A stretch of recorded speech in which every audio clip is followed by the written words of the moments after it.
오늘 새해 들어서 두 번째 주일, 성경 본문은 여호수아서 3장의 본문을 가지고 요단강을 건너가게 하십니다 라는 제목으로 은혜를 나누고자 합니다.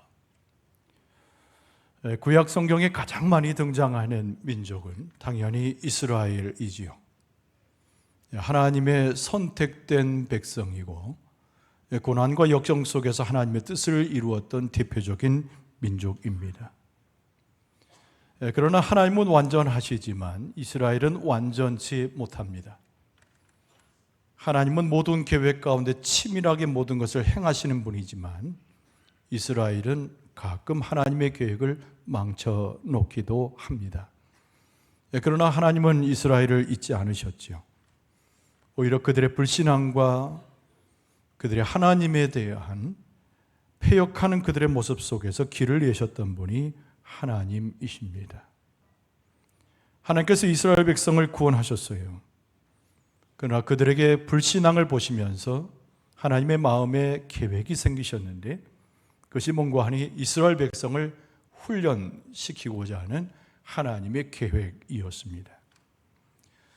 이스라엘의 불신앙 앞에 하나님께서 이스라엘에게 주신 매우 중요한 메시지가 하나 있습니다.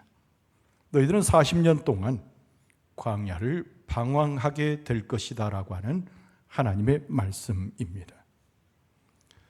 이스라엘 백성은 출애굽을 했으나 광야에서 40년의 세월을 지내야 했습니다. 정확히 한 세대지요. 출애굽했던 첫 번째 세대는 광야에서 죽어갔습니다.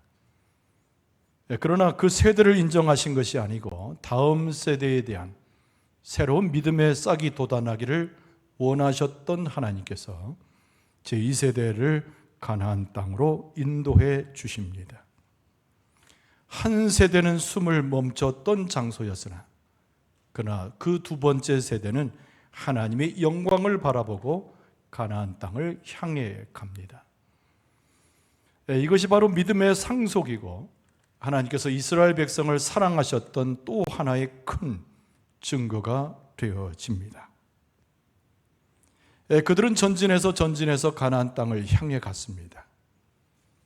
그런데 오늘 본문의 말씀을 배경으로 이루고 있는 하나의 큰 장애물, 이 세대가 반드시 거쳐 넘어가야 할 한 장소에 이르게 되죠. 우리가 잘 아는 가나안 땅 입구에 있는 요단의 뜰입니다. 그곳에는 우리가 너무나 잘 아는 강 한 줄기가 흐르고 있었는데 바로 요단강입니다. 요단강을 넘어야 하나님께서 약속하신 상속의 그 땅, 가나안 땅에 들어갈 위치에 그들은 처하고 있었습니다. 마지막 그들의 방황을 끝내고 가나안에 입성하는 과정에서의 첫 번째 장애물이기도 했습니다. 그러나 여러분, 우리가 잘 알지만 요단강은 평상시에 있어서 그들에게 그렇게 위협이 되는 것이 아닙니다. 평상시에 요단강을 혹시 가보신 분이 계신다면 잘 알겠지만은 평상시에 아무리 넓어봐야 강폭이 20m를 넘지 못하고 그 수위도 사람의 무릎을 넘지 못하는 작은 개천 같은 것이 요단강입니다. 그러나 요단강이 범람하게 되면 문제가 달라집니다. 수확의 때가 이르렀을 때 많은 물량이 요단강을 흘러서 요단을 적시게 되죠. 그런 과정 가운데서 요단의 강폭은 무려 2km에 이르게도 넓어집니다. 그리고 흡사 바다를 보는 것 같이 출렁이는 파도를 이는 요단강으로 변모하게 됩니다. 근데 하나님께서 이스라엘의 이 세대를 이끌고 가나안 땅을 앞에 둔 요단강에 섰을 때 이 요단강이 가장 범람하고 넘어갈 수 없는 환경에 처지는 그 시기에 하나님께서 그들을 요단강 앞에 인도하셨습니다. 평소보다도 50배나 넓어진 요단의 뜰에 넘쳐나는 요단강, 여러분, 그들에게는 큰 위협이 아닐 수 없었습니다. 그런데도 하나님께서 이스라엘 백성을 재촉하시면서 너희들이 이 강을 건너야 한다라고 하나님의 음성으로 말씀하고 있습니다. 뒤로 돌아갈 수 없습니다. 방황의 세월을 또 겪을 수 없습니다. 전진해야 합니다. 하나님의 상속과 믿음을 향해서 이스라엘 백성은 앞으로 나아가야 합니다. 그러나 그들의 현재 모습과 나중에 있어질 가나안 땅의 영광의 그날은 너무나 그 간격이 넓어서 그들의 삶과 그들의 심령은 근심 가운데 들어갑니다. 우리가 과연 저 가나안 땅에 들어갈 수 있을까라고 하는 질문이 그들에게서 끊이지 않습니다. 오늘 이 본문의 말씀은 바로 그 시점, 그 장소에서 오늘 본문의 말씀이 기록되고 있습니다. 우리는 새로운 시대에 그리고 하나님께서 허락하신 비전을 보고 앞으로 나아가는 하나님의 백성으로 함께 서 있습니다. 그래서 오늘 본문의 말씀에 나오는 제2세대와 우리가 전혀 다르지 않은 것은 우리 앞에 놓여져 있는 장애가 무엇일지라도 우리는 장애를 넘어 극복하여서 하나님의 나라인 하나님의 소명의 땅으로 우리는 건너가야 함의 공통점을 갖습니다. 그래서 오늘 본문의 말씀은 단순한 그 오랜 세월 전에 가나안 땅을 들어갔던 이 세대에게만 주신 것이 아니라 오늘 우리에게 주시는 하나님의 말씀임을 알게 됩니다. 오늘 본문의 말씀 속에서 요단강가 앞에 머물러 서 있는 이스라엘 백성들, 하나님은 그들을 어떻게 만나주고 계십니까? 여러분, 첫 번째는 하나님께서 직접 그 백성에게 말씀을 하십니다. 따라서 합시다. 하나님께서 우리들에게 당신의 말씀을 주십니다. 굉장한 부담감이 있습니다. 도전을 수반하는 것입니다. 그러나 이스라엘 백성의 이 세대는 앞으로 나가야 할 분명한 이유를 갖고 전진하게 됩니다. 요단강 앞에 서 있습니다. 그들이 하나님의 말씀에 집중할 수밖에 없는 그들의 형편없는 처지는 대조를 이루지만 명확하게 맞아떨어집니다. 하나님께서 그들 가운데 말씀을 하시는데 오늘 본문의 말씀은 대략 세 가지 것으로 이스라엘 백성의 이 세대에게 말씀하셨음을 기록하고 있습니다. 첫 번째가 뭐냐면 하나님을 보라라고 하는 말씀입니다. 오늘 본문의 말씀 3절 중반절에 보면 너희는 레위 사람 제사장들이 너희 하나님 여호와의 언약궤 매는 것을 보거든 그랬습니다. 이스라엘 백성들은 어떻게 할 수 없는 상황 가운데서 그들의 눈을 서로 맞추어서 바라보아야 할 대상이 분명했습니다. 하나님께서 보라고 하는 제사장들이 찌고 가는 언약궤를 바라보아야 했습니다. 여러분, 언약궤가 무엇입니까? 하나님의 역사를 상징하는 매우 중요한 성물입니다. 그것이 장막의 지성소에 있을 때에는 하나님의 처소이기도 했고요, 언약궤가 이동할 때마다 그곳에 하나님의 영광스러운 임재가 있는 장소, 바로 그것이 언약궤가 머무른 곳이었습니다. 하나님의 임재를 드러내서 이스라엘 백성과 함께하는 것의 상징이요, 하나님께서 앞장서 가시니 그들에게 승리를 전제하고 있는 상징이 바로 언약궤입니다. 여러분, 요한복음 5장 19절 이하의 말씀해 보면 예수님께서 친히 말씀하신 가운데 하나님과 예수님 당신의 가까움에 대해서, 하나님께서 예수님을 만져주시고 예수님께서 하나님을 만나셨던 데에 대한 예수님의 직접적 표현이 나옵니다. 요한복음 5장 19절 이하에 보면 그러므로 예수께서 그들에게 이르시되 내가 진실로 진실로 너에게 이르노니 아들이 아버지께서 하시는 일을 보지 않고는 아무것도 스스로 할 수 없나니 아버지께서 행하시는 그것을 아들도 그와 같이 행하느니라. 아버지께서 아들을 사랑하사 자기가 행하시는 것을 다 아들에게 보이시고 또 그보다 더 큰 일을 보이사 너희로 놀랍게 여기게 하시리라. 예수 그리스도는 하나님의 하시는 일들을 보고 하나님은 그에게 보여주심으로 하나님의 당신의 뜻을 이어가셨다는 거예요. 하나님의 첫 번째 이스라엘에게 주셨던 말씀은 저 언약궤를 보라는 겁니다. 하나님의 임재를 보라는 겁니다. 하나님의 역사를 체득하라는 겁니다. 하나님께서 어디로 가시는지 보고 그것을 따를 것을 말씀하시는 하나님의 말씀이 제일 먼저 선포되고 있습니다. 여러분, 요단강 앞에 동일하게 서 있는 우리의 모습에 우리는 무엇을 함께 바라봐야 됩니까? 하나님이 우리에게 임재하시며 언약궤처럼 우리에게 약속하시고 우리를 주장하시는 하나님의 권세와 능력을 바라봐야 될 줄로 믿습니다. 여러분, 두 번째 말씀은 뭐냐면 하나님을 따르라 라고 하는 말씀을 주십니다. 여러분, 3절 중반절에 보면은 너희가 있는 곳을 떠나 그 뒤를 따르라 라고 말씀합니다. 어떻게 보면 40년 동안 광야에 머물러 있었고 요단강가 앞에서 두려움을 가졌기 때문에 제2세대조차도 머물러 있는 것을 혹시 선택할 수도 있었을 것입니다. 그러나 하나님은 요단 강물이 넘쳐 흐르는 그 광경이 보이는 그 가운데서도 이스라엘 백성을 독려하시면서 너희들이 있는 곳을 떠나서 하나님께서 역사하시는 곳으로 갈 것을 말씀하고 있습니다. 장소를 정하라는 겁니다. 진정한 하나님의 백성이 살아야 할 장소를 정하라는 겁니다. 그리고 현재에 안주하지 말고 그것을 떠나서 하나님을 떠나 그 길로 행할 것을 말씀하고 있습니다. 여러분, 우리의 삶이라고 하는 것은 내 스스로 원하는 것들에 안주하는 것이 우리의 삶이 아닙니다. 하나님이 가신 길을 따라가는 것이고 하나님께서 보여주는 비전을 성취하는 것이고 우리는 용기와 힘을 가지고 하나님을 따라가야 합니다. 우리가 떠나야 할 때가 오면 우리의 안전지대를 버리고 새로운 하나님이 제시하신 곳으로 갈 수 있는 용기와 힘이 우리 가운데 필요합니다. 그것이 장애가 우리를 가로막고 우리 가운데 건너지 못하도록 우리를 엄습하는 공포가 있을지라도 우리는 어떻게 해야 됩니까? 하나님을 따라서, 하나님의 영을 따라서 우리 요단강을 넘어가는 용기와 힘을 가지고 하나님을 따라가야 될 줄로 믿습니다. 세 번째 말씀은 하나님을 공경하여 가까이 할 것을 말씀합니다.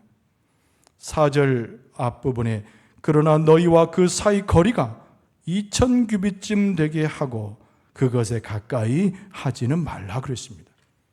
그 뒷부분에 나오는 가까이 하지 말라는 얘기는 하나님의 위대한 그 영광에 가까이 가지는 말고 경홀히 행하지 말되 하나님과 이어져서 그의 삶과 행군을 멈추지 말고 갈 것을 말씀하시는 하나님의 말씀입니다. 여러분, 우리의 경건은 하나님께 가까이 가는 것입니다. 우리의 거룩은 하나님의 것을 옷 입는 것입니다. 우리의 모든 모습은 하나님과 연결되어져서 하나가 되어지는 모습으로 주 앞에 서는 것을 말씀합니다.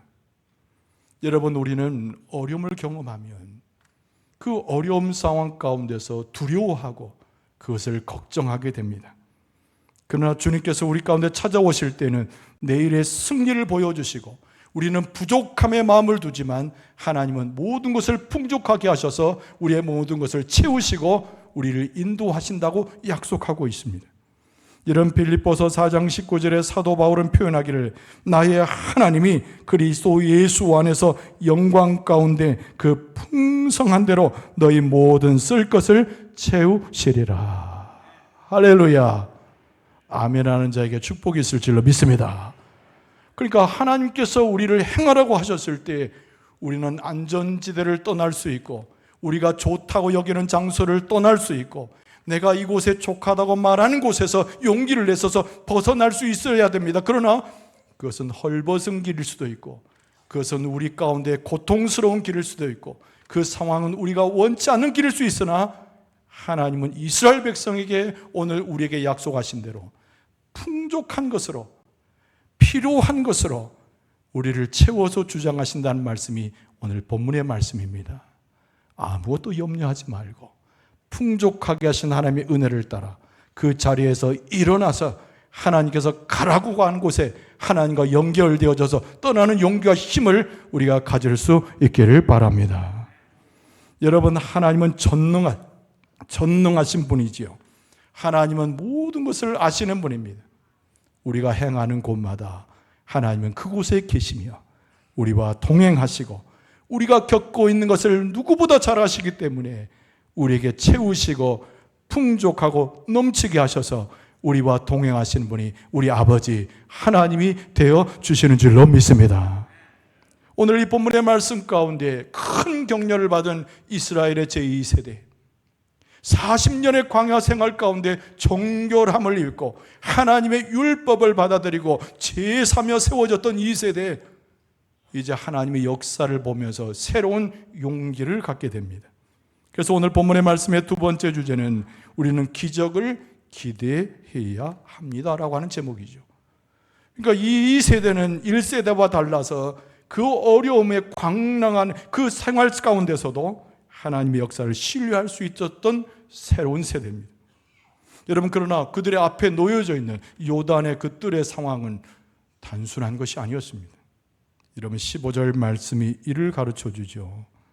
요단이 곡식 거두는 시기에는 항상 언덕에 넘치더라 그랬습니다. 아까 드린 말씀처럼 평산은 실개처럼 아주 작았던 요단강이 추수가 되었을 때는 엄청난 양으로 늘어나서 아무도 범접할 수 없고 아무도 건널 수 없는 요단 전체를 염습하는 큰 강을 이루게 되었던 것입니다. 여러분, 이스라엘 백성의 숫자가 몇 명입니까? 장정만 60만이요 어린아이와 부녀자 포함하면 200만 명입니다. 200만 명이 저 요단에 넘실대는 파도와 같은 바다와 같은 저 강물을 넘어야 했습니다. 다리가 어디 있습니까? 배 한 편이 어디 있습니까? 다리 하나 지을 수 있는 물질과 환경이 되어 있습니까? 아무것도 갖고 있지 못합니다. 그들에게 엄습해오는 것은 두려움이요, 아무리 정결한 그들의 모습일지라도 어떻게 해야 될지 몰라서 전전긍긍해하는 모습이 그들의 모습이었다는 겁니다. 그들은 무엇을 상기할 수 있었을까요? 과거에 여호수아와 갈렙이 정탐꾼으로서 가나안 땅에 들어가 보고했던 그 상황에 마음이 졸여졌던 이스라엘 백성을 다시 상기케 합니다. 여러분, 민수기 13장 31절에 이 가나안 땅을 정탐하고 온 사람들이 부정적 보고를 했을 때 거기에 이렇게 기록되어 있습니다. 그와 함께 올라갔던 사람들은 이르되 우리는 능히 올라가서 그 백성을 치지 못하리라. 그들은 우리보다 강하니라. 이렇게 이야기했다는 거예요. 가슴이 쫄아들고 가나안 땅은 약속의 땅이지만은 포기하고 싶었던 그 선조들의 모습을 오늘 본문 바로 이 요단강가에 서 있는 이 세대들조차도 경험할 수밖에 없는 그들의 심령의 상태였다는 겁니다. 여러분, 우리의 문제가 무엇입니까? 우리는 어려움이 생길 때마다 그 어려움을 집착하는 것이 우리의 문제입니다. 근데 우리를 이끌어가는 용기와 승리를 주신 하나님은 어떤 분입니까? 어떤 문제에 봉착하게 되면은 진정한 해결책을 제공하신 분이 우리 아버지 하나님이신 줄로 믿습니다. 우리 어떻게 해요? 아무것도 할 수 없어요. 방법을 강구하지 못해서 우리가 발을 동동 구를 때에 하나님께서는 해결책을 주시는데 너무 현실적이고 너무 구체적이며 반드시 가능한 해결책을 지혜 가운데 제시하신 분이 우리 아버지 하나님이시라는 거예요. 그리고 하나님께서 저 요단강을 건너가는 그 비책을 일러 주십니다. 여러분, 그것은 다른 것이 아니에요. 제사장들을 부르고 제사장들이 하나님의 언약궤를 메고 요단강을 향하여 전진하는 방식입니다. 오늘 본문의 말씀 15절 중반절에 보면 궤를 맨 자들이 요단에 이르렀다라고 되어 있습니다. 여러분, 제사장이 대단한 인물들인 것이 아닙니다. 언약궤 그 자체가 상징물이지 그 언약궤가 힘이 있는 것이 아닙니다. 이것을 모든 계획을 세우시고 언약궤를 통하여 당신의 영광을 드러내시고 믿음 있는 제사장들을 통해서 역사하시는 하나님이 진정한 힘이시요 우리의 영광이시요 능력이 된다는 거예요. 그러나 하나님의 비책은 이런 것이었습니다. 제사장들을 모으고 제사장들이 제일 먼저 하나님의 언약궤를 메고 요단강을 지나가는 것이었습니다. 그런데 오늘 본문의 말씀에 보니까 용기를 갖고 믿음을 가졌던 제사장의 일군의 무리가 바로 언약궤를 메고 요단강에 첫 발을 딛고 들어가게 됩니다. 위대한 일이지요. 이것이야말로 믿음의 발걸음이고 모든 것을 행하게 하시는 하나님의 역사의 시작인 줄로 믿습니다. 하나님의 역사는 믿음에 있는 자를 통해서, 하나님의 역사는 믿음으로 하나님의 계획을 신뢰하는 자를 통해서 하나님의 역사가 일어납니다. 여러분, 기적이 일어나는 이 순간을 오늘 성경 말씀은 자세히 쓰고 있습니다. 15절 하반절에 궤를 맨 자들이 요단의 이름에 궤를 맨 제사장들의 발이 물가에 잠겼다고 되어 있습니다. 그러니까 이 제사장의 무리들이 하나님의 언약궤를 메고 들어가는데 물이 갈라진 것이 아니고 먼저 발을 디뎌서 그 발목에 물에 잠긴 거예요. 여러분, 이 상황의 처우를 잘 기억하셔야 됩니다. 그들이 언약궤를 맨 순간 요단강이 갈라진 것이 아니고 요단강은 차고 넘치고 요단에 흘러내리는 모습이 파도치는 바다와 같은데, 믿음을 가진 이 제사장들이 하나님의 언약궤를 메고 강에 물에 발을 담겼는데 그 발목에 물이 잠겼다는 거예요. 여러분, 그 순간 당황하지 않는 그들의 믿음의 모습 속에서 하나님의 역사를 일으키시는데, 오늘 16절 말씀에 보면은 곧 위에서부터 흘러내리는 물이 그쳐서 사방으로 흩어지는 하나님의 역사를 드러내게 된 줄로 믿습니다. 여러분, 이것은 하나님의 역사예요. 아까 드린 말씀처럼 언약궤가 신통방통한 것이 아닙니다. 심지어는 제사장들의 믿음이 있어서가 아니고 하나님께서 허락하신 계획 때문에 하나님이 이스라엘을 귀하게 여기셔서 상속으로 주시려는 그 땅에 하나님께서 계획하시고 역사하셨던 비전의 땅에 이스라엘을 들어가기 위해서 순종하는 자를 통하여 하나님의 역사를 드러내셨다는 겁니다. 자세히 16절은 쓰고 있습니다. 물이 사방으로, 그것도 역류해가지고 흩어지는 광경입니다. 여러분, 200만 명의 이스라엘 백성들 가운데 장동도 있었지만은 부녀자도 있었고 노인도 있었고 어린아이들도 있습니다. 그런데 이 물이 갈라지기 시작하더니 노인들이나 부녀자들이나 어린아이들까지 천천히 걸어서라도 그 요단강을 건너게 하신 분, 하나님께서 그렇게 하신 줄로 믿습니다. 하나님께서 그렇게 하신 줄로 믿습니다.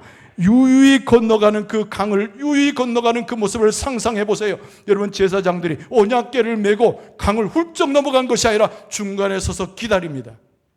이스라엘의 200만 명의 사람이 전부 요단강을 건너갈 때까지 그들은 강의 중간에 서서 언약궤를 메고 하나님의 역사를 체험하는 그 광경이 우리의 눈에 그려지지 않습니까? 여러분, 우리가 믿음이 있을 때, 하나님을 철저히 신뢰하고 우리의 비전을 깨닫고 전진하게 될 때 하나님께서 우리를 사용하셔서 하나님 당신의 계획을 이루시고 하나님의 위대한 역사를 이루어 주시는 줄로 믿습니다. 우리의 믿음 아니면 하나님께 영광 돌릴 수 있는 방법이 없어요. 우리의 믿음 아니면 하나님을 쫓아갈 수가 없어요. 여러분, 하나님께서 우리에게 주신 비전, 우리에게 주시는 영적 가나안 땅이 우리 앞에 있습니다. 이스라엘 백성을 이끌고 그 200만 명의 사람들이 요단강을 건너 가나안 땅에 들어간 것처럼 우리들의 모든 무리의 믿음을 보시고 하나님께서 우리를 이끌어 주셔서 소망의 나라, 비전의 나라로 우리를 이끌어 가 주실 줄로 믿습니다. 말씀을 정리하면은 우리 가운데 눈에 보이는 요단 강물이 우리 앞에 직면해 있는 분들이 많이 있을 것입니다. 그 여러분들에게 제가 권면하고 싶습니다.